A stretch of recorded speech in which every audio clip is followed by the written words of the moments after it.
പരിശുദ്ധമായ റബീഉൽ അവ്വൽ മാസം വന്നുകൊണ്ടിരിക്കുകയാണ്. ആവേശം മലതല്ലുന്ന സുവർണാവസരമാണ്. ആശിഖീങ്ങൾ കാത്തിരിക്കുന്ന പുണ്യങ്ങളുടെ പൂക്കാലമാണ്. മുത്തു റസൂലുള്ളാഹി സ്വല്ലല്ലാഹു അലൈഹി വസല്ലമ തങ്ങളോടുള്ള മഹബ്ബത്ത് പുതുക്കാനുള്ള അവസരമാണ് റബീഉൽ അവ്വൽ.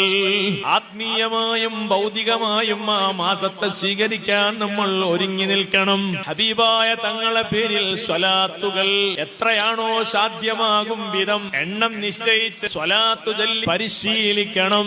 ഈ വരുന്ന റബീഉൽ അവ്വലിൽ എല്ലാ ദിവസവും മങ്കൂസ് മൗലിദിൽ നിന്ന് ഒരു ഹദീസെങ്കിലും പാരായണം ചെയ്യുമെന്ന് തീരുമാനിക്കണം. ഓരോ ദിവസവും റബീഉൽ ഹബീബായ തങ്ങളുടെ സുന്നത്തുകൾ ജീവിതത്തിൽ പകർത്താൻ ശ്രമം നടത്തുമെന്ന നല്ല തീരുമാനം കൈകൊള്ളണം. അങ്ങനെ തങ്ങളോടൊന്ന് പ്രിയം വെച്ച് മനസ്സു നിറയെ മദീന നിറച്ച് വെച്ച് ഒരു രാത്രിയിൽ സുഖനിദ്രയിൽ കഴിയുമ്പോൾ സാഹിബുൽ ഖുബ്ബത്തിൽ ഖദറാ